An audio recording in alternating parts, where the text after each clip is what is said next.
பகவானுக்கு வந்து பொதுவான மக்கள் ஜனங்கள் அவ வந்து எப்படி வரவேற்பு கொடுத்தா, அதுக்கப்புறம் பகவானோட பந்துக்கள், உறவினர்கள், ஆஹ் ஆண்மகன்கள், அதுல இருக்கக்கூடிய ஜென்ஸ் அவெல்லாம் எப்படி வரவேற்பு கொடுத்தா, அதுக்கப்புறம் இன்னும் க்ளோஸா வரும்போது பகவானோட தாய் தந்தையர், மெயினா தாய்மார்கள். ஏன்னா பகவானுக்கு வந்து நிறைய நிறைய பேர் வந்து ஆஹ் தாயோட ஸ்தானத்தை வந்து வகுத்திருக்கா.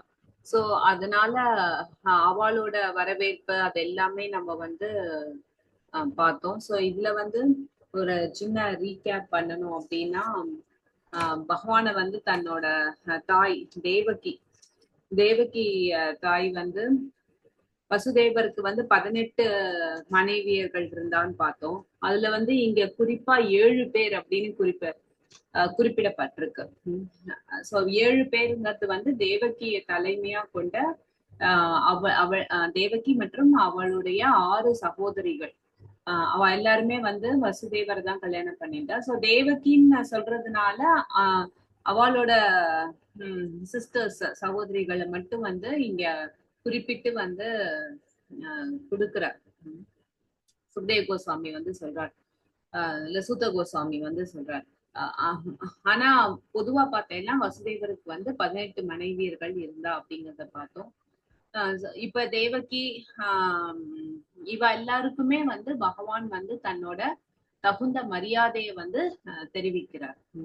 அதுக்கப்புறம் அவ எப்படி பகவானோட அன்பு பரிமாற்றத்துல ஈடுபட்டா அப்படிங்கிறத பார்த்தோம். இதுல பிரத்யேகமா நம்ம வந்து கிருஷ்ணரை வந்து நம்ம நல்லா புரிஞ்சுக்கணும். இந்த கட்டத்துல அதாவது கிருஷ்ணருக்கு வந்து ஏற்கனவே நிறைய மனைவியர்கள் இருக்கா. அவ மூலமா கிருஷ்ணருக்கு நிறைய மகள்கள் இருந்தா. அந்த மகள்களுக்கு எல்லாம் கல்யாணம் ஆகி அவ எல்லாருக்கும் குழந்தைகள் இருந்தா. சோ பகவான் வந்து இந்த கட்டத்துல பார்த்தேன்னா அவர் ஒரு தந்தை மட்டும் இல்ல, தாத்தாவாவும் இருந்தார். அப்படிங்கறத நம்ம புரிஞ்சுக்கிறோம். ஆனா அந்த குழந்தைகளுக்கு கூட கல்யாணம் ஆச்சு அப்படிங்கறத கூட நம்ம பாக்குறோம். சோ அப்படி இருந்த கிருஷ்ணரை வந்து இங்க என்ன குறிப்பிடப்பட்டிருக்கு அப்படின்னா, அந்த தாய்மார்கள் பிரத்யேகமா தேவகியும் மற்ற தாய்மார்களும் கிருஷ்ணரை மடியில உட்காத்தி வச்சுட்டு அவருக்கு வந்து அவர்கிட்ட அன்பு பரிமாற்றத்துல வந்து ஈடுபடுறா அப்படிங்கிறத பார்த்தோம். அப்போ அந்த வயதுலயும் கூட கிருஷ்ணரே ஒரு தாத்தா அப்படின்னா, அப்போ அவ அம்மா வந்து கொள்ளு பாட்டியே கொள்ளு தாத்தா அந்த மாதிரி இருக்கணும். பட் இருந்தாலும் அந்த அன்பு வந்து மாறல. ஏன்னா இங்க ஜட இயற்கையில பாக்குறோம் நம்ம வந்து ஒவ்வொரு ரிலேஷன்ஷிப் ஒவ்வொரு கட்டம் ஒரு 10 வயசு நமக்கு ஏற ஏற அந்த நம்மளோட போக்கஸ் ஆஃப் அட்டென்ஷன், நம்மளோட அன்பு வந்து பிரிஞ்சுட்டே வந்துடுறது, அது வந்து க்ஷீணமாயிட்டே வந்துடுறது. ஆனா பக்தியில அப்படி கிடையாது. அதனால இந்த விஷயங்களை வந்து நம்ம பௌதீக கண்ணோட்டத்துல வந்து பார்க்க கூடாது. இன்ஃபேக்ட் பக்தியில குறிப்பிடக்கூடிய எல்லா விஷயங்களுமே வந்து பௌதீக கண்ணோட்டத்துல பார்க்க கூடாது அப்படின்னு முழுமையா நிராகரிக்க முடியாது. ஏன்னா பக்தியில சில விஷயங்களை புரிஞ்சுக்கிறதுக்கு வந்து கிருஷ்ணரே பௌதீக உதாரணங்கள் வந்து எடுத்து கொடுக்குறாரு.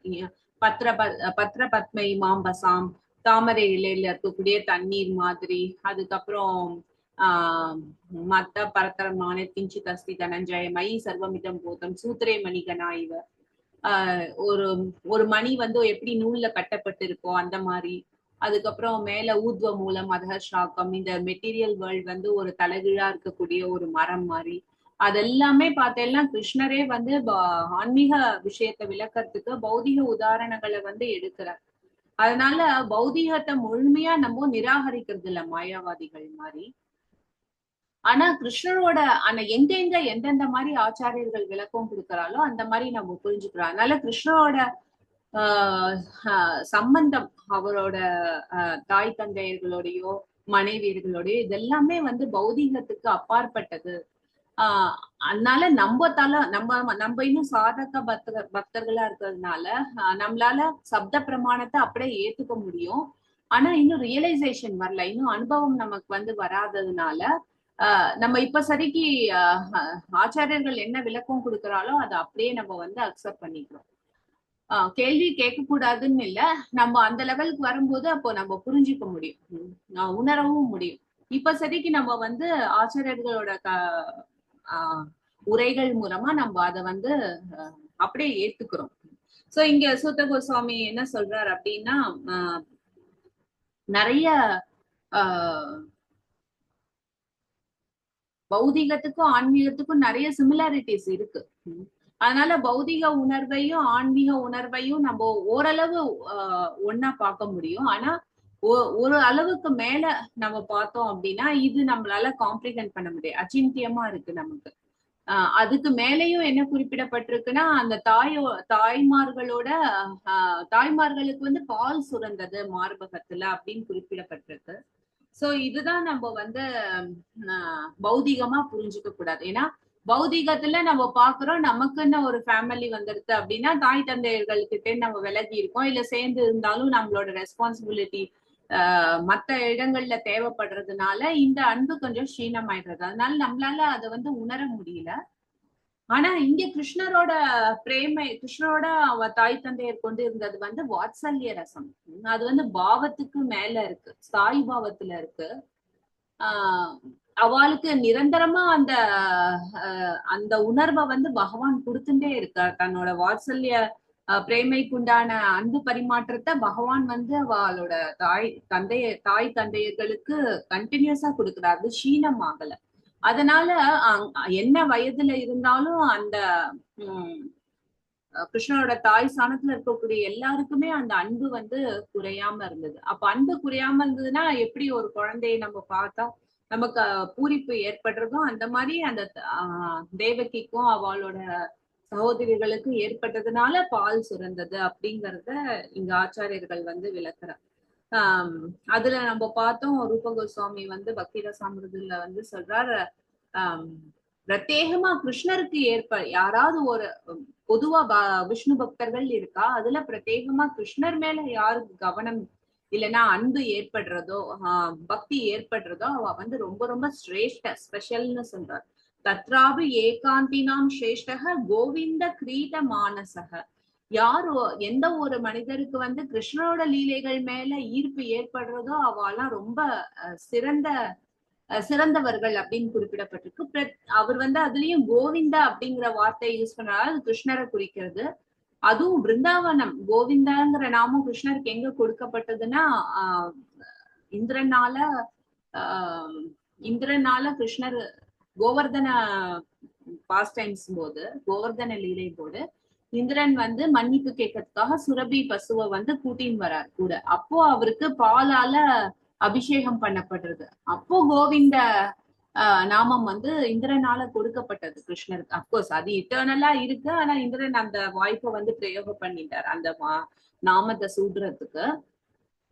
சோ அந்த கோவிந்த நாமம் வந்து பிரத்யேகமா பிருந்தாவன் கிருஷ்ணரை வந்து குறிக்கிறது. அப்புறம் அவரோட கைஷோர லீலை வந்து ஈர்ப்பு ஏற்படுறது இருக்கு இல்லையா, அது வந்து ரொம்ப ரொம்ப துர்லபமானது. அப்படி ஏற்பட்டா அது ரொம்ப சிரேஷ்டம், சிறந்தது அப்படிங்கிறத ரூப கோஸ்வாமி குறிப்பிட்டார் அப்படிங்கிற பாக்குறோம். அப்படி நமக்கு கிருஷ்ணர் மேல ஸ்தாயி பாவம்னா அந்த 4 பிரதான உறவு முறை இருக்கு இல்லையா, சம்பந்தம் இருக்கு இல்லையா, கிருஷ்ணரோட தாச சக்கிய வாத்சல்ய மாதுரிய, இந்த 4 பிரதான உறவுகள்ல வந்து கிருஷ்ணர் மேல நமக்கு வச்சுட்டோம் அப்படின்னா அது ரொம்ப ரொம்ப விசேஷமானது அப்படிங்கிறது. அப்போ நமக்கு வந்து இந்த மாதிரி ஒரு அன்பு பரிமாற்றம் வந்து ஏற்படும் அப்படிங்கிறத இங்க வந்து ஆச்சாரியர்கள் வந்து விளக்குறா அப்படிங்கிறத பார்த்தோம்.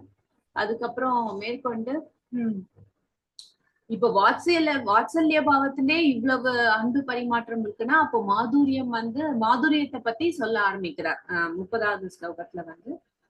ராணிகளை போய் அந்தப்புறத்துல ராணிகளை போய் பகவான் வந்து சந்திக்க போறார். அப்போ ராணிகள்னா நமக்கு தெரியும், கிருஷ்ணருக்கு வந்து 16,108 ராணிகள் வந்து இருந்தா. சோ அதுல 8 பிரதானமான ராணிகள், அதுக்கப்புறம் 16,100 பேர் வந்து அந்த நரகாசுரனால கைது செய்யப்பட்டிருந்தா. அப்ப கிருஷ்ணர் போய் அவளை விடுவிச்சு அவ கிருஷ்ணரை கணவனா ஏத்துக்கணும்னு ஆசைப்பட்டதுனால அவ எல்லாரையும் கிருஷ்ணர் வந்து மணந்தார் அப்படிங்கிறத பாக்குறோம். சோ இந்த 16,108 மனைவியர்களுக்கும் பகவான் வந்து ஒரு அரண்மனை ஏற்படுத்தி கொடுத்திருந்தார். அந்த அப்போ அந்த இடத்தை அந்த மனைவியர்களை சந்திக்க போகும்போது கிருஷ்ணர் என்ன பண்ணார், தன்னையே 16,108 விரிவங்கமா ஆக்கிண்டார். விரிவடைஞ்சு அப்புறம் ஒவ்வொரு அரண்மனைக்கும் அவர் வந்து இண்டிவிஜுவலா போனார். அப்போ ஒவ்வொரு அரண்மனையில எல்லா ராணியும் என்ன நினைச்சுட்டா, தன்னை பார்க்கதான் பகவான் வந்து முதல்ல வந்திருக்கார் அப்படின்னு நினைச்சுட்டா. ஆனா அது உண்மை இல்ல. ஏன்னா அவ்வளவு ரெசிப்ரோகேஷன் கிருஷ்ணர் வந்து கொடுத்தார் ஒவ்வொரு ராணியர்களுக்குமே. தனக்குதான் பகவான் இம்பார்ட்டன்ஸ் கொடுக்கிறார் அப்படின்னு அந்த ராணியர்கள் வந்து நினைச்சிருந்தா. ஆனா பகவான் வந்து தன்னோட விபாவா எக்ஸ்பான்ஷன், அதாவது கிருஷ்ணர் எக்ஸ்பேண்ட் பண்ணும்போது ஸ்வாம்ச விபீனம்சா பிரிகிறார். அந்த ஸ்வாம்ஸ்ல விபாவான்னு ஒண்ணு இருக்கு. தன்னோட பொட்டன்சி எல்லாம் குறையாம பகவான் வந்து தன்னையே விரிவாக்கம் பண்ணிக்கிறார். சோ அதுல அந்த விபாவா எக்ஸ்பான்ஷன்ல தான் இப்போ பகவான் வந்து ஒவ்வொரு பேலஸ்குள்ளயும் நுழையார். 16,108 அரண்மனைகளுக்குள்ளயும் பகவான் வந்து நுழையிறார் அப்படிங்கிறத பார்த்தோம். அதுக்கப்புறம் அப்ப அங்க இருந்த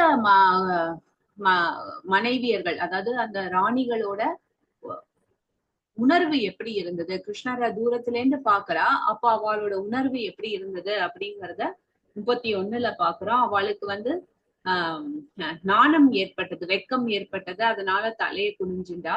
ஆனா தலையை குனிஞ்சினாலும் கிருஷ்ணரை பார்க்கணும்ன்ற ஆசைனால தன்னோட ஓரக்கண்ணால கிருஷ்ணரை வந்து பாக்குறா அப்படிங்கிற பாக்குறோம். அப்போ அவ கிருஷ்ணரை தூரத்துல இருந்து பார்க்கும்போது அவளுக்கு 3 விதமான ரியாக்ஷன்ஸ் வந்து ஏற்பட்டது. அவ 3 விதமா அவ வந்து செயல்படுறா. 3 ஒண்ணுக்கு ஒண்ணு கனெக்டட் தான். முதல்ல அவ என்ன பண்றா, தன்னோட ஆசனத்துல இருந்து எழுந்துக்கிறா. அப்பனா என்ன அர்த்தம், கிருஷ்ணரை பார்த்து அன்பினால அவ வந்து கிருஷ்ணரை ஆலிங்கனம் பண்ணிக்கணும்னு நினைக்கிறா.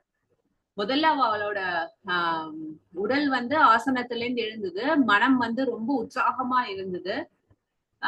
அதுக்கப்புறம் அவ வந்து தலையை குனிஞ்சுட்டு கிருஷ்ணரை வந்து ஓர பார்வையில பார்த்தா அப்படிங்கிறோம். சோ இத முதல்ல அவ வந்து பிசிக்கலா கிருஷ்ணரை போய் ஆலிங்கனம் பண்ணிக்கணும்னு நினைக்கிறா. ஆனா அவளோட மனம் வந்து அதை தடுக்கிறது. ஏன்னா சோசியல் எத்திக்ஸ்னால. என்னதான் அரண்மனை அந்த புறத்துல இருந்தாலும் கூட கிருஷ்ணரோட மகன்கள் அதுக்கப்புறம் மருமகள்கள் எல்லாரும் இருந்திருப்பா இல்லையா. சோ அதனால அவ வந்து மைண்ட், அந்த மனசு வந்து தடுக்கிறது, அவள் அந்த நாணத்தினால தடுக்கிறது.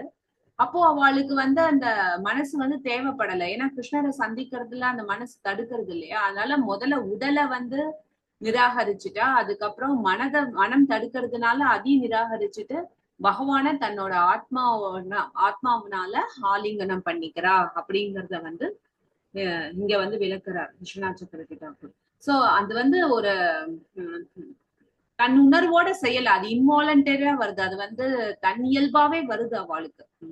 இதெல்லாம் நம்ம பிரிச்சு பிரிச்சு பாக்குறோம். எழுந்தா, மனசை விட்டுட்டா, அப்புறம் உடலை விட்டு, அதுக்கப்புறம் பகவான வந்து ஆத்மாவா அவ வந்து ஆலிங்கனம் பண்ணிட்டா அப்படின்னு நம்ம இதெல்லாம் ஒரு ஃபிராக்ஷன் ஆஃப் செகண்ட்ஸ்ல நடந்துடுறது. சோ அப்படி அவ உடலை விட்டா, மனசை விட்டா அப்படிங்கிறது வந்து அவ வந்து பாவத்துல வந்து உயர்ந்த நிலையான லய, அது வந்து கடைசியில் இருக்கு. அஷ்ட சாத்விக பாவங்கள் ஏற்படும் பிரேமை இருந்தா. அந்த அஷ்ட சாத்விக பாவங்கள்ல கடைசியா இருக்க குறிப்பிடப்பட்டது வந்து லயா. அப்படின்னா அவ மயங்கி விழுந்துட்டா. இங்க ஆத்மா உடல்லையும் சட்டில் கிராஸ் பாடி, ஆக்சுவலா அவள் சட்டில் கிராஸ் பாடி கிடையாது.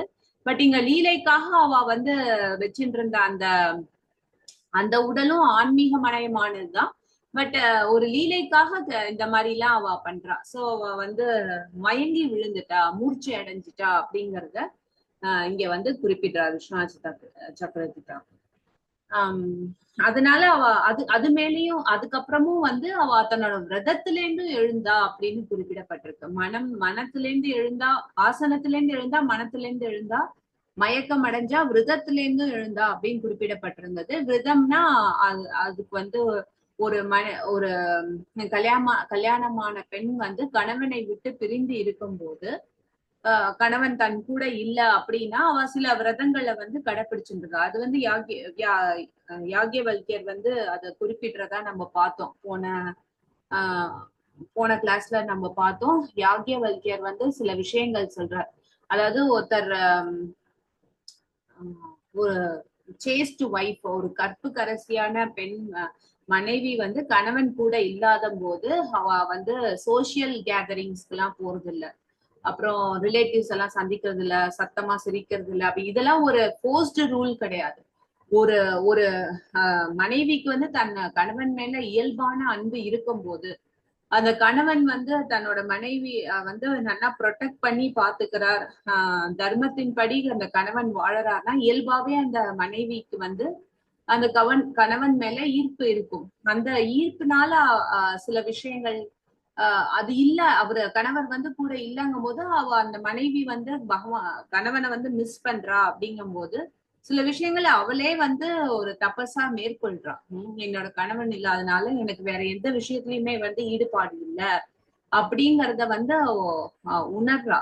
அதனால அது ஒரு போர்ஸ் கிடையாது. இது இந்த நீ கணவன் கூட இல்ல, அந்த ஈர்ப்பு இல்லைன்னா அவ அப்படி இருக்க போறது இல்ல. அப்ப யாரும் போர்ஸ் பண்ணல. அவள் அந்த ஈர்ப்பு இருந்ததுன்னா அந்த பெண் வந்து இந்த விஷயங்கள் எல்லாம் பண்ணாம இருக்கா. சோசியல் கேதரிங்ஸ் போறது இல்ல, ரிலேட்டிவ்ஸ பார்க்கல, சத்தமா சிரிக்கிறது இல்ல, அப்புறம் ஆபரணங்கள் எல்லாம் விட்டுட்டு ரொம்ப சிம்பிளா இருக்கா அப்படிங்கறத யாக்ஞவல்கர் வந்து குறிப்பிட்டார். ஆனா இங்க வந்து இவ அந்த நிலையில இருந்தா.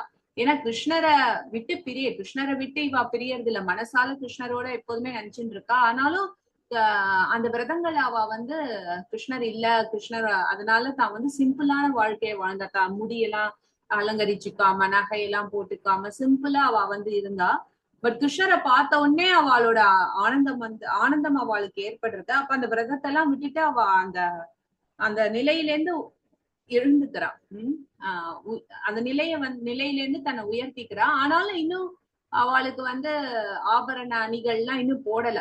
பொதுவா ஒரு கணவன் வரார் அப்படின்னா மனைவி வந்து தன்னை சுத்தம் பண்ணிட்டு அலங்கரிச்சுப்பா. ஆனா இங்க வந்து கிருஷ்ணர் வந்து சொல்லாம திடீர்னு வந்ததுனால இவ இன்னும் அந்த விரதத்தோட கோலத்திலேயே தான் இருக்கா. ஆனா இவ பகவானை பார்த்த ஆனந்தத்தினால அந்த விரதங்கள்ல இருந்து வெளி வந்துட்டா அப்படிங்கறத தே ரைஸ்ட் அபோவ் விரதா அப்படிங்கறத வந்து இங்க குறிப்பிடுறார். ஆனா கிருஷ்ணர் வந்து அப்போ வந்து கிருஷ்ணருக்கு வந்து ஒரு ஆனந்தம் ஏற்படுறது. இவளோட பிரேமையை பார்த்து ஆனந்தம், தன்னை வந்து மிஸ் பண்ணா அப்படிங்கறத அவர் அந்த விரதம் எல்லாம் அவ ஃபாலோ பண்ணிருக்கா இல்லையா. அவளோட ஹம்பிள் ட்ரெஸ்ஸஸ், ஆபரணம் இல்ல, அதெல்லாம் அவ இல்லாம இருந்ததுனால கிருஷ்ணர் அவளோட அன்பை வந்து புரிஞ்சுண்டு அந்த அன்பு வந்து கிருஷ்ணருக்கு வந்து ஆனந்தத்தை வந்து ஏற்படுத்துது அப்படிங்கறத இந்த ஸ்லோகத்துல நம்ம பார்த்தோம். சோ இதுதான் நம்ம போன வாட்டி நிறுத்தினோம். இந்த ஸ்லோகத்தோட நம்ம நிறுத்தினோம். சோ அதுக்கப்புறம் இன்னைக்கு வந்து நம்ம 1:11:32 அதுல இருந்து நம்ம பார்க்கணும். 1:11:32 तमात्मजै दृष्टिभिरन्तरात्मना तमात्मजैर्दृष्टिभिरन्तरात्मना दुरन्तभावा परिरेविरीपतिं दुरन्तभावा परिरेविरेपतिं निरुद्धमप्या सर्व आसवर अम्बुनेत्रयोर् निरुद्धमप्याश्रवदम्बुनेत्रयोर् विलज्जतीनां भृगुवर्यवैक्लवात् विलज्जतीनां भृगुवर्य வைக்லவாத். யாராவது ஸ்லோகம் ரீட் பண்றீங்களா? ஹரே கிருஷ்ணா மாதாஜி, நான் படிக்கட்டுமா? ஹரே கிருஷ்ணா, கேட்கறதா மாதாஜி? ஹரே கிருஷ்ணா மாதாஜி படிங்க, கேட்கலையா நான் பேசுறது? இல்ல ஓகே. தமாத்மஜைர்திருஷ்டிபிர அந்தராத்மனா துரந்த பாவா பரிரேபிரேபதிம் निरुक्तमभियाश्रवत् अम्बुनेत्रयोर् विलज्जितानां ஹரே கிருஷ்ணா. वैक्लवात्. हरे कृष्ण. थैंक यू माताजी. தமிழ் செல்வி माताजी. तमात्मजैतृष्टिभिरन्दरात्मना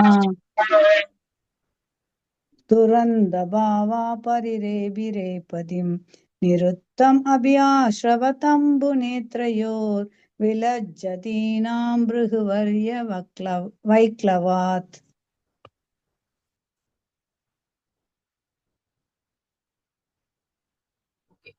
हरे कृष्णा. ना पढ़ माता जी. हरे कृष्णा. எஸ் மாதாஜி. हरे कृष्णा. प्रणाम माता जी.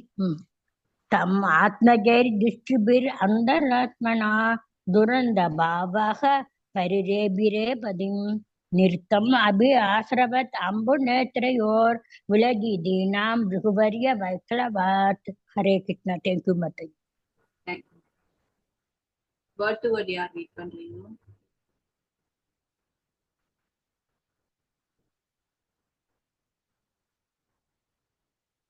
ஹரே கிருஷ்ணா. பிரணாம்ஸ் மாதாஜி. நான் ரீட் பண்றேன். எஸ் மாதாஜி. தம் அவரை பகவானை ஆத்மஜை மகான்களால் திருஷ்டிபிகி பார்வையால் அந்தர ஆத்மனா இதயத்தின் அந்தரங்க பகுதியால் துரந்த பாவா கடக்க முடியாத பரவசம் பரிரே விரே தழுவினர் பதிம் கணவரை நிறுத்தம் மூச்சு திணறடித்தது அபி அப்படி இருந்தும் ஆஸ்ரவத் கண்ணீர் அம்பு நீர்த்துளிகள் போல் நேத்ரயோ கண்களில் இருந்து விலஜதீனாம் வெட்கத்தில் இருந்தவர்களின் பிருகுவர்ய பிருகுகளில் முதன்மையானவரே வைக்லவாத் தவறுதலாக. ஹரே கிருஷ்ணா மாதாஜி. ஓகே. மொழிபெயர்ப்பு யாராவது ரீட் பண்றீங்க? நான் படிக்கிறேன் மாதாஜி. ஹரே கிருஷ்ணா. ஹரே கிருஷ்ணா மாதாஜி. படிக்கிறேன். எஸ் மாதாஜி. பரவசம் கடக்க முடியாத அளவிற்கு தீவிரம் அடைந்திருந்ததால் வெட்கப்பட்ட ராணிகள் முதலில் பகவானை அவர்களுடைய இதயங்களால் தழுவிக் கொண்டனர். பிறகு பார்வையால் தழுவினர். அதன் பிறகு தங்களுடைய மகன்களை அனுப்பி அவரை தழுவிக்கொள்ளச் செய்தனர். இது தாங்களாகவே தழுவிக் கொள்வதற்கு சமமாகும். ஆனால் பிறகுகளில் தலைமை ஆனவரே தங்களுடைய உணர்ச்சிகளை கட்டுப்படுத்த முயன்ற போதிலும் தங்களை அறியாமலேயே அவர்கள் கண்ணீர் சிந்தினர். ஹரே கிருஷ்ணா.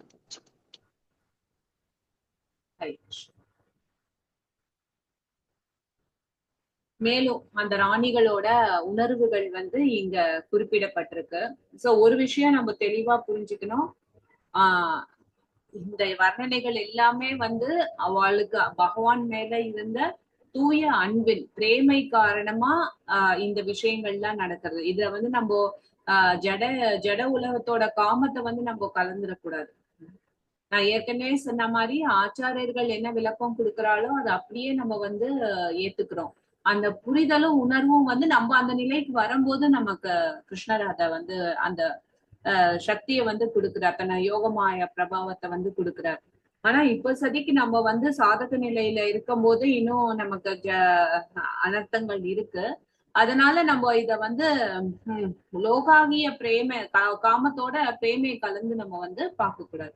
ஆச்சாரியர்கள் என்ன சொல்றாரோ அதை நம்ம வந்து காதால கவனமா கேட்டு அது மூலமா நம்ம இந்த லீலைகளை வந்து புரிஞ்சுக்கிறதுக்கு முயற்சி பண்றோம். சோ இங்க என்ன சொல்றாரு அப்படின்னா பரிரேபீர் பதிம்மா அந்த ராணிகள் எல்லாரும் கிருஷ்ணரை வந்து முதல்ல ஆலிங்கனம் பண்ணிண்டா. எப்படி அது வெவ்வேறு நிலைகள்ல ஆலிங்கனம் பண்ணிட்டதை பத்தி சொல்லப்படுறது. முதல்ல வந்து அவ வந்து தம் திருஷ்டிபீர் கண்ணால கிருஷ்ணரை வந்து தழுவிண்டா அப்படின்னு சொல்லப்படுது. அப்புறம் ஆத்மஜெயி துரந்த பாவாகா, அப்புறம் அது அவளுக்கு வந்து பெரும் ஆனந்தத்தை கொடுத்தது. அதனால அவ இன்னும் ஆசையினால அந்தராத்மனா அவளோட சூக்ஷ்ம சரீரத்தினால பகவானை வந்து எம்ப்ரேஸ் பண்ண. இங்க சூக்ஷ்ம சரீரம்னாலே நமக்கு இருக்கிற சூக்ஷ்ம சரீரம் நினைச்சுட கூடாது.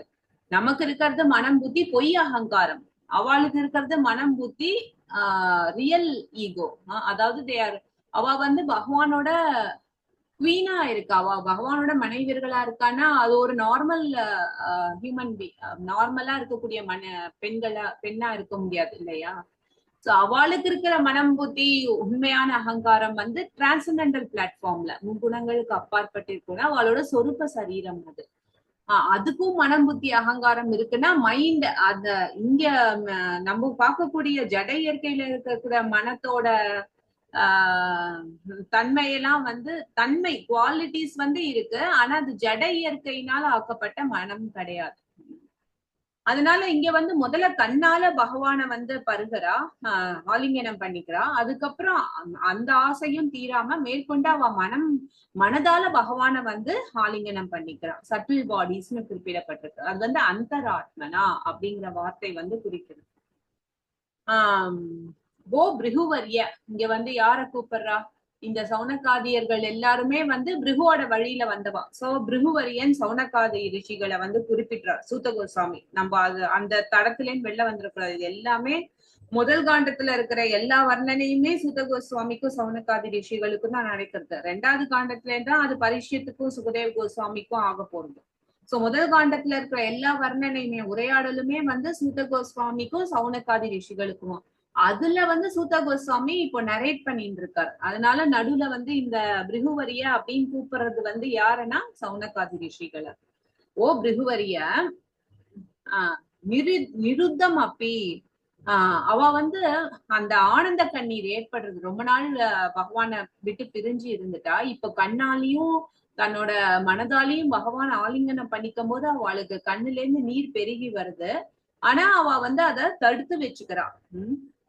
ஏன்னா விலஜ்ஜிதாம் அப்படி கண்ணீர் வந்துட்டா அங்க இருக்கக்கூடிய எல்லாரும் வந்து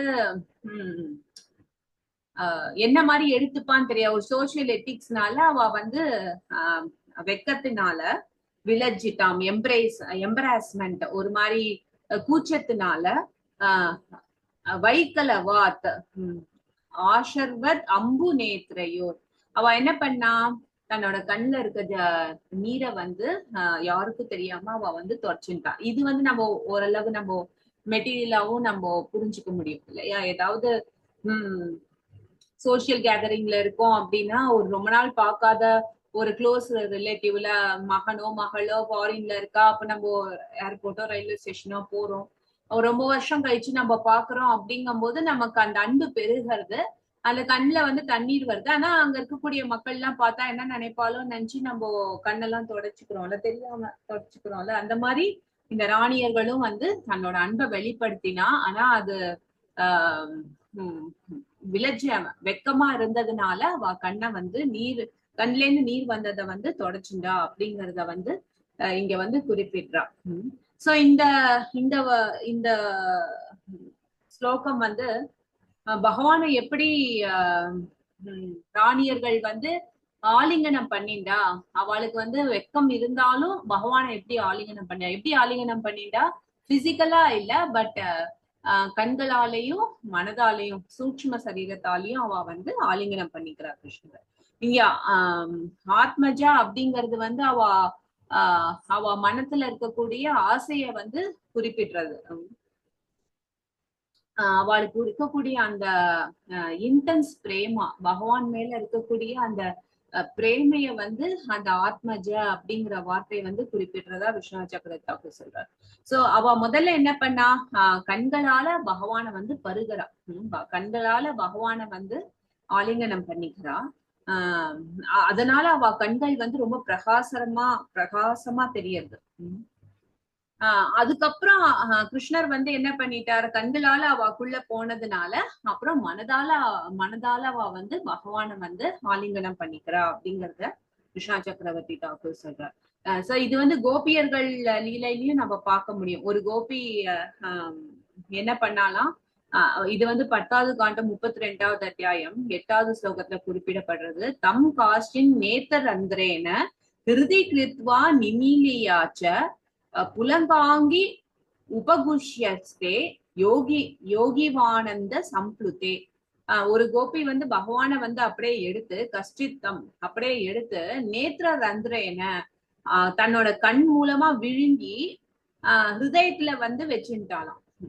அதுக்கப்புறம் அவ தன்னோட கண்களை மூடிண்டு பகவான வந்து ஆலிங்கனம் பண்ணிக்கிறா. அப்ப என்ன ஆறுது? கண்களை மூடிண்டு பகவான பகவான ஆலிங்கனம் பண்ணிக்கிறதுனால அவளுக்கு சாத்விக பாவங்கள் வந்து ஏற்படுறது, அவளுக்கு வந்து புலகாங்கிதம் ஏற்படுறது. ஆஹ் அப்போ அவ அந்த ஆனந்தத்துல வந்து மூழ்கி போற, ஆனந்த சம்ப்ளூத்த. அப்போ அவ எப்படி இருந்தா அப்படின்னா ஒரு யோகி மாதிரி காட்சி அளித்தாராம். யோகி வந்து பகவான தரிசனத்தை வந்து உள்ள பாக்குறாரு.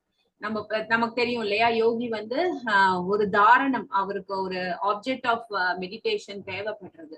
அதனால அந்த ஆப்ஜெக்ட் ஆஃப் மெடிடேஷன் என்னவா இருக்கணும் யோகிக்குன்னு சாஸ்திரங்கள் சொல்றது, அங்குஷ்ட மாத்திர புருஷன. அதாவது பகவான் வந்து ஒரு கட்ட விரல்ல அளவுல வந்து ஒரு யோகியோட ஹிருதயத்துல வீற்று இருக்கிறத அந்த யோகி வந்து மெடிடேட் பண்றார். நின்னுண்டு சங்கு சக்கர கதாபத்மத்தோட தாமரை மேல பகவான் நின்னுண்டு அந்த ஒரு ஃபார்மை தான் யோகி வந்து மெடிடேட் பண்றார். சோ இப்போ இந்த கோபி என்ன பண்றா, கோபியர்களா இந்த பதத்துல கோபியா இருக்கட்டும் இல்ல இந்த ராணிகளா இருக்கட்டும், பகவான கண்ணால பருகரா. அப்போ ஹிருதயத்துல உட்காத்தி வச்சுட்டு மனதால ஆலிங்கனம் பண்ணிக்கும் போது அப்போ பகவான வந்து அந்த அந்த ஆனந்தத்துல அவ இருக்கும் போது அந்த யோகி மாதிரி அவ தென்பண்றா. அந்த யோகி அப்படி பகவானை பார்க்கும்போது அவரோட உடல் மிளுறது, அவருக்கு பாவங்கள் ஏற்படுறது, கண்ணுலேன்னு ஜலம் வழியறது, இந்த விஷயங்கள்லாம் நடக்கிறது இல்லையா. அதனால அந்த கோபி வந்து ஒரு பூர்ணத்துவம் அடைந்த யோகி மாதிரி காணப்பட்டதா அந்த ஸ்லோகம் வந்து சொல்றது 10:32-8. ஆனா என்ன ஆயிடுத்து இப்போ அப்படின்னா, இந்த விஷயங்கள்லாம் கிருஷ்ணரும் பார்த்துட்டு இருக்காரு இல்லையா. அந்த இவ வந்து தூரத்துல இருந்தா கிருஷ்ணரை பாக்குறா, கிருஷ்ணரும் இவளை பாக்குறா இல்லையா. அப்ப இந்த கண்ணால பருகி ஹிருதயத்துல வந்து ஆலிங்கனம் பண்ணிக்கிறது கிருஷ்ணருக்கு தெரியும், மத்தவா எல்லாருக்கும் தெரியாது. ஏன்னா கிருஷ்ணர் அந்தராத்மாவும் இருக்கார். அப்ப கிருஷ்ணருக்கு நன்னா தெரிஞ்சிடுத்து, தன் கணவனுக்கு தான் என்ன செய்யறோங்கிறது தெரிஞ்சிருத்துங்கவும் அவளுக்கு வந்து வெக்கம் ஏற்படுறது. அந்த லஜ்ஜையினால அவ தலை குனிரா, அப்புறம் கண்ணீர் வந்து ஆனந்த கண்ணீர் வந்து ஏற்படுறது. அததான் வந்து இங்க அவ வந்து தொடச்சுக்கிறா அப்படிங்கிற விஷயத்தையும் வந்து இங்க சொல்லப்பட்டிருக்கு. சோ ஓரளவு இங்க வந்து சூத்த கோஸ்வாமி வந்து கொஞ்சம் கம்மியா தான் சொல்லணும்னு நினைக்கிறாரு. ஏன்னா இன்னும் சௌனகாதி ரிஷிகள், நம்ம இன்னொரு கிளாஸ் நீங்க அட்டன் பண்ணிருந்தீங்கன்னா தெரியும், சௌனகாதி ரிஷிகள் வந்து ஒரு ஜிக்ஞாசுவா இருக்கா, பகவான் எப்பேற்பட்டவர் அப்படின்னு அவ தெரிஞ்சுக்கணும்ன்ற ஆவல்ல சூத்த கோஸ்வாமி கிட்ட வந்து பாகவதம் வந்து கேட்டு இருக்கா. சோ அவளுக்கு வந்து இன்னும் சாய் பாவா சாத்விக பாவா அதெல்லாம் இன்னும் அவரு விவரிக்கல, இன்னும் அந்த கட்டத்துக்கு இன்னும் அவர் போல. அதனால ஓரளவு அவ வந்து அவ புரிஞ்சுக்கிற மாதிரி மெட்டீரியல் எக்ஸாம்பிள்ஸோட அவர் வந்து எடுத்து சொல்ல விரும்புறார். அதனால ரொம்ப விளக்கம் வந்து கொடுக்கல, ஆனா கிளிம்ஸா கொடுக்கிறார். 10வது காண்டத்துல நம்ம எதெல்லாம் பார்க்க போறோம், பகவானோட லீலைகள் என்னெல்லாம் நம்ம வந்து 10வது காண்டத்துல பார்க்க போறோமோ அதுல ஒரு சின்ன சின்ன ட்ரேசஸ வந்து இங்க வந்து சூத்த கோஸ்வாமி வந்து கொடுக்கிறார். ஏன்னா இன்னும் அவளுக்கு அந்த தகுதி வந்து இன்னும் கொடுக்கல, சூத்த கோஸ்வாமி இன்னும் ஏற்படல. அதனால அவர் வந்து கொஞ்சம் கொஞ்சம் சொல்றார், அந்த மாதுரிய ரசா வாத்சல்ய ரசா எல்லாத்தையுமே இன்னும் முழுமையா அவர் வந்து விளக்கல அப்படிங்கறத விஸ்வநாத சக்கர தாக்கூர் வந்து குறிப்பிட்டார். ஓகே, இதுல எதுவும் சந்தேகம் இல்லைன்னா அடுத்த ஸ்லோகம் போலாம்.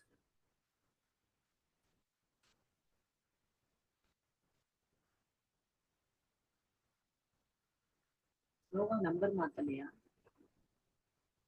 அதுவே இருக்கா? 33 தானே இப்ப பார்த்தோம்.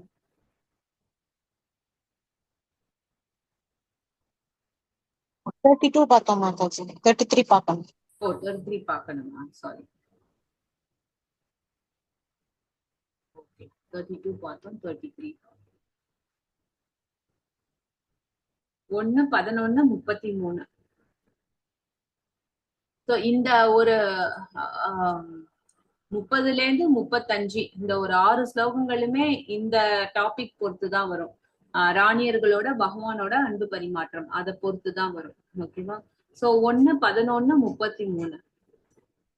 யத்யாபியாசு பிரவாச கதோ ரஹோ கதஸ் ததாபி தஸ்யாங்கிரி யுகம் நவம் நவம் பதே பதே கா விரமேத தத்பாத ஜலாபி யத் சிரீர் நஜாஹித ந ஜஹாதி கர்ஹிச்சித்.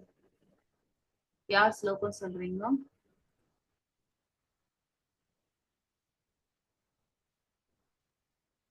செல்வி படிக்கட்டுமா? செல்வி மாதாஜி. यत् असौ पार्श्वगतो रघो गदस् तथापि तस्यङ्घ्रियुगं नवं नवं पदे पदे काव्यमे तत्पदात् चलापि श्रीर्न जगात्. ஹரே கிருஷ்ணா. நாகு. நான் படிக்கட்டுமா? Yes ma'am. படிக்கட்டுமா? ஹரே கிருஷ்ணா. யத்யபி அசௌ யத்யபி அசௌ பார்ஸ்வகதோ ரகோ கதஸ் ததாபி தஸ்யாங்கிரி யுகம் நவம் நவம் பதே பதே காம விரமேத தத்பதாத் சலாபி யச்சரீர் நஹ ஜஹாதி கர்ஹிசித். ஹரே கிருஷ்ணா. Thank you ma'am. நான் படிக்கவா மாதாஜி? எஸ் மாதாஜி. यत्यापि असौ पार्श्वगतो गदस् तदापि तस्याङ्घ्रियुगं नवं नवं पदे काव्यमेन तत्पदात् सलापि यच्छ्रीर्न जहादि हर्षिसित्. हरे कृष्ण.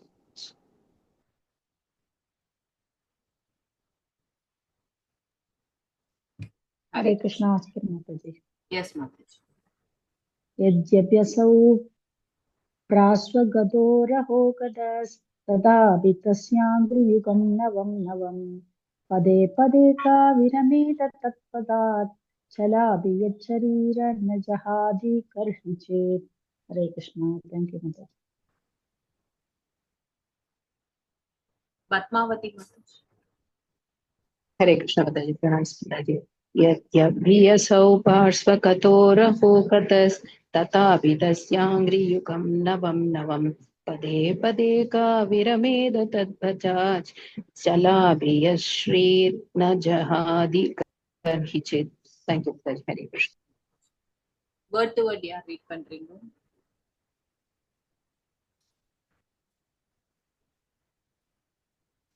हरे कृष्णा. நான் படிக்கிறேன் மாதாஜி. எஸ். ஹரே கிருஷ்ணா.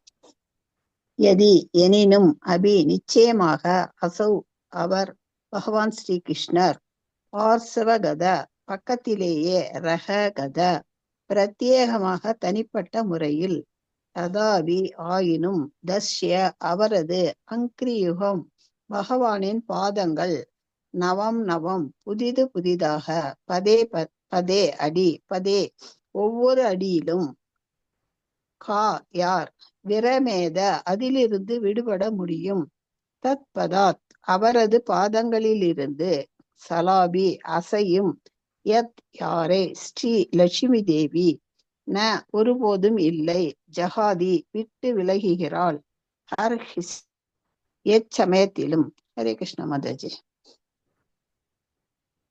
ஆனந்தி மாதாஜி.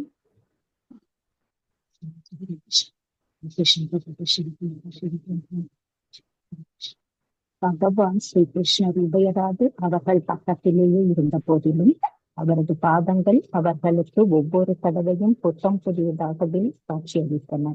லட்சுமி தேவி எப்பொழுதும் இயற்கையாகவே ஓய்வின்றி நடமாடிக்கொண்டே இருந்தாலும் அவளால் பகவானுடைய பாதங்களை விட்டு விலக இயலவில்லை.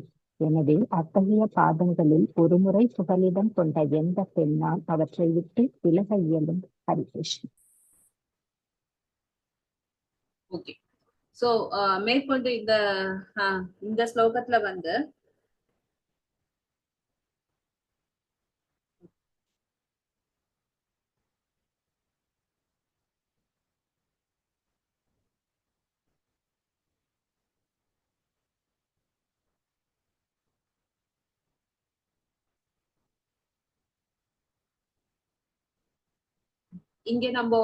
இங்க வந்து சுத கோஸ்வாமி என்ன சொல்றாரு அப்படின்னா, கிருஷ்ணர் வந்து இப்ப அவ பக்கத்திலே தான் இருக்கா இல்லையா? இப்போ அவளுக்கு வந்து இந்த சாத்விக பாவங்கள்லாம் ஏற்படுறது வந்து எதனால அப்படின்னா இப்ப பக்கத்துலதான் இருக்கார். ஆனா இவ்வளவு நாள் பிரிஞ்சு இருந்துட்டோமே அப்படிங்கிற அப்படிங்கிற உணர்வு வந்து இவாளுக்கு ஏற்படுறது. அதனால பக்கத்திலே இருந்தாலும் கிருஷ்ணரை வந்து அவளால அந்த இன்னும் அந்த விப்ரலம்பத்துலதான் அவளால பார்க்க முடியாது. அதாவது பிரிவுலதான் கிருஷ்ணரை வந்து அவ இன்னும் கிருஷ்ணர் வந்ததை அவளால வந்து உண்மையா வந்து அவளால புரிஞ்சுக்க முடியல இன்னும். சோ இங்க வந்து லக்ஷ்மி தேவிய பத்தி குறிப்பிடப்பட்டிருக்கு. சஞ்சலா அப்படிங்கிறது லக்ஷ்மி தேவியோட பேரு. சஞ்சலானா ஒரு இடத்துல சஞ்சலம் மனசு, அப்புறம் நிறைய விஷயங்கள் சாணக்கிய பண்டிதர் சொல்றார். சஞ்சலமா இருக்கக்கூடியதுக்கு எக்ஸாம்பிள் வந்து நிறைய விஷயங்கள் சொல்றார். அதுல வந்து இருக்கு இல்லையா, ஹவுஸ் ஃபிளை, அது, அதுக்கப்புறம் பணம், அதுக்கப்புறம் மனசு, அப்புறம் லக்ஷ்மி தேவி, மேகம், இந்த மாதிரி மால ஆரம்பிக்கிற 10 விஷயங்களோ என்னமோ அவர் சொல்றாரு. எனக்கு அந்த ஸ்லோகம் இப்போ ஞாபகம் இல்லை. சோ அதுல வந்து மகாலட்சுமியும் வந்து ஒண்ணு. சஞ்சலா தேவிங்கிறது வந்து மகாலட்சுமி. மகாலட்சுமியே சஞ்சலா அப்படின்னு சொல்றான்னா, மகாலட்சுமி வந்து செல்வத்துக்கு அதிபதி. செல்வம் வந்து எப்போதும் ஒருத்தர்கிட்ட நிலையா இருக்கும்னு சொல்ல முடியாது, அது மாறிண்டே இருக்கும். இன்னைக்கு வந்து அது நம்ம பணம்னு சொல்லலாம். இன்னைக்கு நான் ஒரு 10 ரூபாய் நோட்டு புதுசு வச்சுட்டேன், செலவழிக்க கூடாதுன்னு நினைக்கிறேன்னு வச்சுக்கோங்களேன். ஆனா ஒரு வாரம் கழிச்சு ஏதோ ஒரு பைசா இல்ல அப்படின்னா 10 ரூபாயை நான் அது கொடுக்கணும்னு நான் வரும்போது நான் கொடுத்துதான் ஆகணும். அந்த மாதிரி பணம் வந்து அந்த பணத்தை போய் நான் திருப்பி தேட முடியாது. நம்ம யாராவது நோட் பண்ணி வச்சிருக்கோமா, இந்த நம்பர் இருக்கிற ரூபாயை வந்து நான் இந்த வருஷம் இந்த நாள் ஒருத்தட்ட கொடுத்தேன், ஒரு 10 வருஷம் கழிச்சு அதே நோட்டு வந்து அதே நம்பரோட என்கிட்ட வந்திருக்கு. இதெல்லாம் நம்ம பாக்குறது இல்ல. இப்போ செல்வம்ங்கிறது அதே மாதிரி என்னோட தாத்தா கிட்ட இருந்த வீடு வந்து எங்க அப்பாவுக்கு வந்தது, அப்புறம் அப்பா கிட்ட வீடு எங்க வருது. அந்த மாதிரி செல்வம்ங்கிறது வந்து மாறிண்டே இருக்கு, ஒரு இடத்துல இருக்கிறது இல்லை. அதனால லக்ஷ்மி தேவி வந்து சஞ்சலா அப்படின்னு குறிப்பிடப்படுறா. ஏன்னா லக்ஷ்மி தேவி வந்து ஒரு இடத்துல இருக்கிறது இல்ல, அதுக்கு வந்து ரொம்ப சிறப்பு பெற்றவள் லக்ஷ்மியோட அந்த பேர். ஆனா இங்க இந்த சூத கோஸ்வாமி அந்த பெண்கள் ராணிகள் என்ன நினைக்கிறதா சூத கோஸ்வாமி சொல்ல வர்றார் அப்படின்னா, யத்யாபி தஸ்ய அங்கிரி யுகம், கிருஷ்ணனோட திருவடிகள் அவளுக்கு கிட்டக்கையே இருந்தாலும், பக்கத்திலேயே இருந்தாலும் கூட, பிரவாகதா ரஹோகதா, பக்கத்திலேயே இருக்கு, அதுவும் தனிமையில இருக்கு. இப்போ கிருஷ்ணர் அங்க இருக்கார், இவ இங்க இருக்கா, அதனால கிருஷ்ணர் வந்து அருகையில தான் இருக்கார். அப்படியும் கூட அவளுக்கு வந்து அவ நிறைய வாட்டி கிருஷ்ணனோட திருவடிய பார்த்திருந்தா கூட, ததாபி நவம் நவம், அந்த திருவடிய பார்க்க அது வந்து அவளுக்கு சலிப்பே அடையலையா. அது வந்து புதுசா அவளுக்கு வந்து இருக்க மாதிரி தோன்றது. ததாபி நவம் நவம் பதே பதே, அது மட்டும் இல்ல, ஒவ்வொரு மொமெண்ட்டும் அவ பார்த்துட்டு இருக்கும் போதே ஒவ்வொரு வினாடியும் அந்த திருவடிய பார்க்க அவளுக்கு வந்து இன்னும் ஆனந்தம் வந்து அதிகரிச்சுட்டே போறது. நம்ம பொதுவா ஒரு பௌதீக விஷயத்த பார்த்தோம் அப்படின்னா அதை பார்த்து முச்சு தூக்கி ஒரு நாவல் படிக்கிறோம், தமிழ்லயோ இங்கிலீஷ்லயோ ஒரு புக்கு நாவல் படிக்கிறோம் அப்படின்னா அது படிச்சு முடிச்சிருவோம், வச்சிடுவோம். ரொம்ப நன்னா இருக்குன்னா 2 வாட்டி படிப்போம். ஆனா அதுவே வந்து திருப்பி நம்ம கிட்ட கொடுத்தா இது வேணாம், அதெல்லாம் நான் படிச்சு முடிச்சிட்டேன் அப்படின்னு செய்தித்தாள் அது எல்லாமே நமக்கு அப்படி ஆயிடும். அதனால பழைய கடையில எல்லாத்தையும் போட்டுடுறான் இல்லையா, இல்லைன்னா அத பாகவத மாதிரி வச்சு பூஜை பண்றது இல்ல. ஆனா கிருஷ்ணரோட திருவடி வந்து ஒவ்வொரு நிமிஷமும் பார்க்க அவளுக்கு வந்து புதுசா தெரியறதுன்னா என்ன அர்த்தம், அவளுக்கு வந்து இன்னும் அன்பு வந்து அதிகரிச்சுட்டே இருக்கு அப்படிங்கிறத சொல்றாரு. பதே பதே கா விரமேத்த, அப்படி இருக்கும்போது பகவானோட அந்த திருவடிய யார் வந்து விட்டு கொடுப்பா? எங்கேயுமே ஒரு இடத்துல நிலைச்சு நிக்காத லக்ஷ்மி தேவி கூட அந்த திருவடிய வந்து விட்டு கொடுக்கறது இல்ல அப்படிங்கிறத இங்க சூத கோஸ்வாமி சொல்றார். சோ பதே பதே அப்படின்னா பகவானோட அந்த திருவடி வந்து புதுசா அவளுக்கு வந்து உணர்வை வந்து கொடுக்கறது அப்படிங்கிறத நம்ம புரிஞ்சுக்கிறோம். லக்ஷ்மி வந்து ஃபிக்கல் இன் நேச்சர், அவளோட சஞ்சலமா இருக்கா லக்ஷ்மி. லக்ஷ்மி தேவி அவ்வளவு அழகா இருக்கா, நமக்கு தெரியும். மகாலட்சுமின்னு பேர் வச்சு அவளோட அழகை வந்து குறிக்கிறது. அழகு, ஆஸ்பீஷியஸ்னஸ் எல்லாத்துக்கும் மகாலட்சுமி நம்ம வந்து அந்த பேரை வந்து நம்ம குறிப்பிடுவோம் இல்லையா. அப்படி நகர்ந்து எப்போதுமே இந்த சஞ்சலம் பண்ணிட்டு இருக்கிற லக்ஷ்மி தேவிக்கு அவளுக்கு வந்து அவளே அழகு, எல்லாமே எம்பாடிமெண்ட், ஆப்புலன்ஸோட எம்பாடிமெண்ட் எல்லாமே. அவளுக்கு இந்த பாதம் வந்து அவ்வளவு உணர்வு, அவளுக்கும் வந்து அந்த பாதம் வந்து புது புது உணர்வை வந்து கொடுக்கறதுன்னா அப்ப அப்பேற்பட்ட திருவடிய யாரு விட்டு கொடுப்பா அப்படிங்கிற மாதிரி சுத்த கோஸ்வாமி வந்து இங்க குறிப்பிட்டார். அந்த பெண்கள் நினைக்கிறதா சுத்த கோஸ்வாமி வந்து இங்க குறிப்பிட்டார். சோ இவ்வளவு நாளா இல்ல, இப்ப அவளுக்கு அந்த திருவடி கிடைச்சிருக்கு. ஆனாலும் அவ கொஞ்ச நாள் பார்த்துட்டு விடல, தன்னோட மனம் முழுதியும் அந்த திருவடியில வந்து அவ வந்து செலுத்துறா அப்படிங்கறத இங்க நம்ம புரிஞ்சுக்கிறோம். 1:11:34.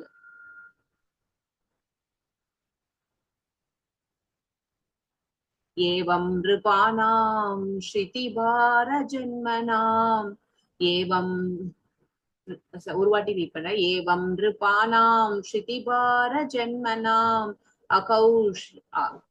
अहौहिनीभिः परिवृत्त तेजसाम् अशौहिनीभिः परिवृत्त तेजसां विधाय वैरं स्वसनो यथा नलं विदाय वैरं स्वसनो यदानलं मितो वदेनो परतो निरायुधः मितो वदेनो परतो निरायुधः.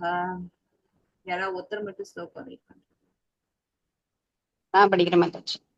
ஏவம் நிர்வாணம் சிதிவார ஜன்மனாம் அசௌஹினிபிஹ பரிவ்ருத்த தேஜசாம் விதாய வைரம் ஸ்வசசோண யதானலம் மிதோ வதேனோ பரதோ நிராயுதः.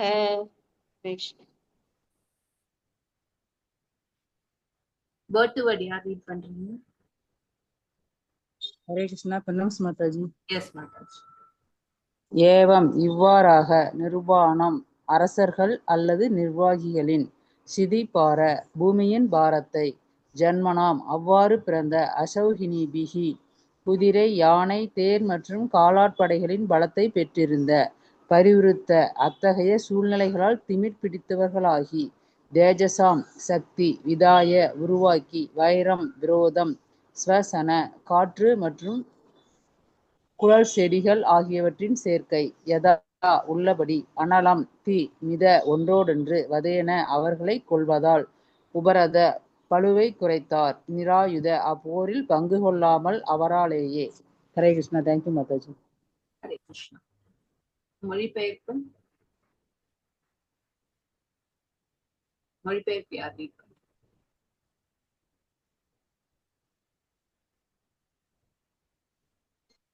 நான் படிக்கிறேங்க மாதாஜி. எஸ் மாதாஜி. ஹரே கிருஷ்ணா. மொழிபெயர்ப்பு வழங்கிய ஸ்ரீலா பிரபுபாதருக்கு ஜெய். பூமிக்கு பாரமாக இருந்த அந்த அரசர்களை கொன்ற பின் பகவான் சமாதானம் அடைந்தார். தங்களுடைய குதிரைப்படை, யானைப்படை, இதரப்படை மற்றும் காலாட்படை போன்ற படைகளின் பலத்தினால் அவர்கள் திமிர் பிடித்தவர்களாக மாறியிருந்தனர். பகவான் எந்த கட்சிக்காகவும் போரிடவில்லை. ஆனால் சக்தி வாய்ந்த அரசர்களுக்கிடையே போரை மட்டுமே அவர் தூண்டிவிட்டார். தங்களுக்கிடையில் அவர்கள் போர் செய்து கொண்டனர். அவர் மூங்கில்களுக்கிடையில் உராயப்படுத்தி தீப்பொறியை விளைவிக்கும் சான்றை போல் நடந்து கொண்டார். ஹரே கிருஷ்ணா. சோ இதுல பாத்தீங்கன்னா நம்ம யோசிக்கலாம், இப்போ அந்த ராணியர்களோட அன்பு பரிமாற்றத்தை பத்தி தானே பேசுறது. அப்போ திடீர்னு எதுக்கு ஏதோ ராஜாக்கு நடுவுல சண்டையெல்லாம் போடுறார், சண்டையை பத்தி எல்லாம் சொல்றாரு அப்படிங்கறத இங்க சொல்லப்பட்டிருக்கு. இங்க நம்ம யோசிக்கலாம். ஆனா ஏன் இந்த ஸ்லோகம் இங்க வைக்கப்பட்டிருக்குன்னா, இதனோட தொடர்ச்சி பார்த்தேன்னா அன்பை பத்தி தான் அதிகமா பேசப்பட்டிருக்கு. இதுக்கு முன்னாடி தாய்மார்களோடது, அதுக்கப்புறம் இப்ப மனைவியர்களோடது. இந்த அன்போட பெருக்கம் வந்து பகவானோட இன்னொரு ஒரு கான்ட்ரடிக்டரி நேச்சரையும் இங்க சொல்லி அதை விளக்குறான். அதாவது பகவான் வந்து அன்புக்கு இங்க எல்லா இந்த துவாரகாவாசிகளோட அன்புக்கோ இல்ல இதுக்கு முன்னாடி நம்ம அந்த மதுராவாசிகள் அவளோட ஹசினாபுர வாசிகளோட அன்பு அது எல்லாமே நம்ம பார்த்தோம். ஆனா பகவானோட ஒரு கான்ட்ரடிக்டரி நேச்சரை நடுவுல சொல்றா. இப்ப நம்ம ரொம்ப ஸ்வீட்டாவே சாப்பிட்டு இருக்கோம்னு வச்சுக்கோங்களேன், அப்போ வந்து நடுவுல வந்து ரொம்ப திகட்டும். அதனால ஒரு கார ஐட்டம் சாப்பிட்டு அப்புறம் திருப்பி ஸ்வீட் சாப்பிடலாம்னு தோணும்ல. அந்த மாதிரி பகவானோட கான்ட்ரடிக்டரி நேச்சரையும் நடுல சொல்லிட்டு மேற்கொண்டு அந்த மனைவியர்களை பத்தி திருப்பி பேச ஆரம்பிக்கிறார். அதனால இந்த ஸ்லோகம் வந்து நடுல வைக்கப்பட்டிருக்கு அப்படின்னு விஸ்வநாத் சக்கரவர்த்தி டாக்கூர் சொல்றார். சோ பகவான் இங்க என்ன சொல்றார் அப்படின்னா அதர்மங்களை அழிக்கிறார் இல்லையா? பகவான் அதர்மங்களை அழிக்கிறார். அதுக்கு தானே கையில ஆயுதம் எடுக்கிறது இல்ல, நிறைய வாட்டி எடுக்கிறது இல்ல. பிருந்தாவன்ல இருக்கும்போது விளையாட்டுத்தனமா நிறைய கம்சன் அமிச்ச அசுரர்கள் எல்லாம் பகவான் வீழ்த்தினார். அப்புறம் கம்சனே தன்னோட கையால அழிச்சார். ஆனா அதுக்கப்புறம் பெரும்பாலும் பகவான் தானா யாரையுமே சிசுபாலனை தவிர்த்து தண்டவக்கரனை தவிர்த்து பெருசா அவர் ஒன்னும் வதங்கள் எல்லாம் பண்ணல. ஆனா என்ன பண்ணாரு, ரெண்டு ராஜாக்களுக்குள்ள இல்ல ஒரு 2 குரூப் ஆஃப் கிங்ஸ்குள்ள அவர் ஒரு கிளாஷ ஏற்படுத்தினார். ஒரு சண்டையை ஏற்படுத்தி விட்டுட்டு அதுல தான் காத்து மாதிரி இருந்து அந்த தீய பரப்பி அந்த அதர்மிகள் எல்லாத்தையும் அந்த தீயில எரிச்சிட்டார் அப்படின்னு இங்க குறிப்பிடப்பட்டிருக்கு. அந்த உதாரணத்தோட நம்ம பார்த்தோம்னா புரியும். இங்க என்ன சொல்றாரு அப்படின்னா 34 தான் இல்லையா? ஆமா. நிராயுதக பகவான் என்ன பண்ணார், ஆயுதமே எடுக்கல. மகாபாரதமா இருக்கட்டும் இல்ல பிருந்தாவன் லீலைகள்ல எல்லாம் கூட பார்த்தேன்னா பகவான் ஆயுதம் எல்லாம் எடுக்கல. அவரா காலை உதச்சி அழுதார், சகடாசுரன் இறந்து போயிட்டான். கனமா ஆனார், திருணவத்தாசுரன் இறந்து போயிட்டான். அப்புறம் தன்னோட கைய குதிரையோட வாய்க்குள்ள விட்டார், கேசி இறந்து போயிட்டான். அந்த மாதிரி ஒரு விளையாட்டுத்தனமா அவர் செஞ்ச ஆயுதம் எடுத்து பெருசா கொண்டாருலாம் நம்ம பார்க்க முடியாது. சோ நிராயுத பாணிகி அத பகவான் ஒரு ஆயுதம் இல்லாம ஏவம் விதாய வைரம்ங்கிறது இங்க எனிமிட்டிய குறிக்கிறது. விரோதி தன்மையை குறிக்கிறது. விரோதத்தை உருவாக்கினார். ஆயுதம் எதுவுமே இல்ல, அந்த நிருபானம் அந்த ராஜாக்களுக்கு நடுவுல ஒரு விரோத தன்மையை உருவாக்குறார். அக்ஷௌபிஹி பரிவிருத்த தேஜசாம். அந்த ராஜாக்கள் கிட்ட என்ன இருந்தது, பெரிய ஏகப்பட்ட அக்ஷௌனி படைகள் இருந்தது. நம்ம ஜராசந்தனை பார்த்தோம்னா, ஜராசந்தன் தானே இல்லையா? அவர் யாரு, மதுரால படையெடுப்பாரு, ஜராசந்தன் தான். ஜராசந்தன் ஒவ்வொரு வாட்டியும் 26 அக்ஷௌனி சைன்யத்தை கூட்டின்னு வந்தார் மதுராவை அட்டாக் பண்றதுக்கு.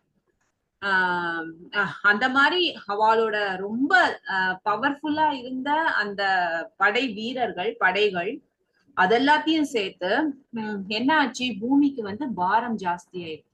அதனால பகவான் என்ன பண்றார், ஆயுதமே எடுக்காம இந்த ரொம்ப வல்லமையா தன்னை நினைச்சுட்டு இருக்கால, தன்னோட படையினால தனக்கு வீரம் அதிகமா இருக்கு, படைபலம் இருக்கு அப்படின்னு நினைச்சுட்டு இருக்கிற பெரிய சக்திகளா இருந்த ராஜாக்கு நடுவுல சின்னதா இவர் என்ன பண்றார், ஒரு ஈகோ கிளாஷ ஏற்படுத்துறார். அது மூலமா என்ன பண்ணார், அந்த படைகள் எல்லாத்தையும், அந்த அதர்மமா இருக்கக்கூடிய பூமிக்கு பாரமா இருக்கக்கூடிய படைகள் எல்லாத்தையும் என்ன பண்ணார், அழிச்சிட்டார். அதுக்கு உதாரணம் என்ன சொல்லப்பட்டிருக்கு, ஒரு காற்று, ஒரு பெரிய பேம்பு காடு இருக்குன்னு வச்சுக்கோங்களேன், மூங்கில் காடு இருக்கு. அதுல மூங்கில் நல்லா காத்தடிக்கும் போது உராயறது, அந்த மூங்கில் கட்டைகள்லாம் உராயும் போது தானாவே தீ பற்றிக்கிறது.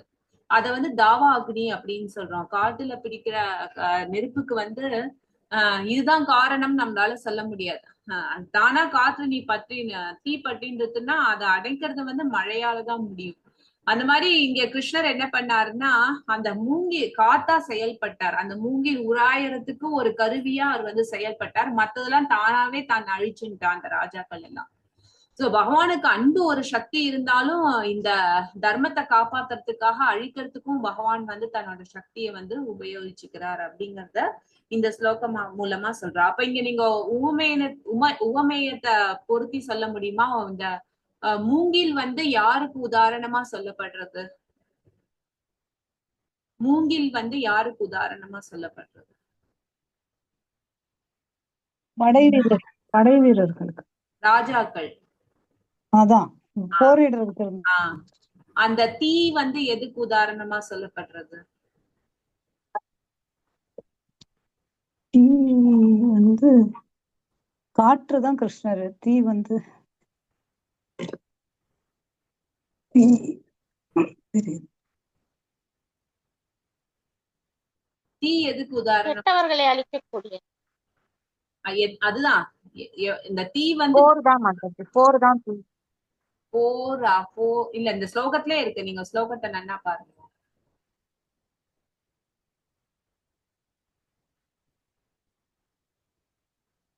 தீயவர்களை அழிக்க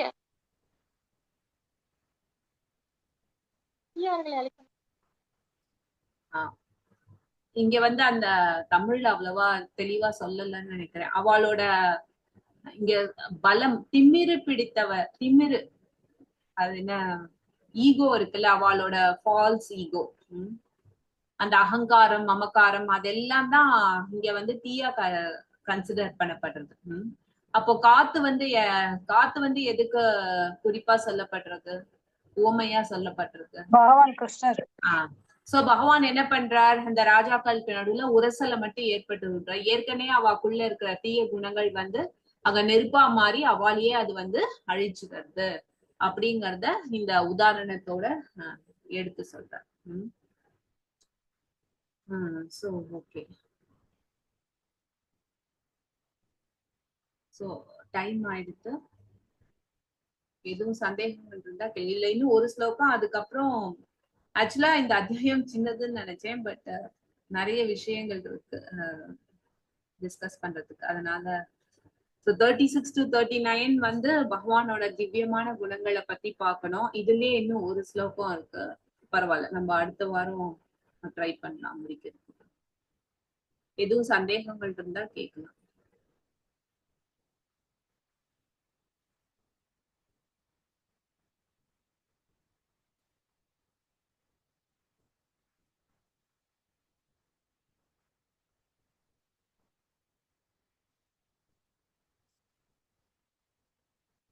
ஓகே, எதுவும் சந்தேகங்கள்னா இதோட நிறுத்திக்கிறேன். எல்லாரும் சேர்ந்ததுக்கு நன்றி.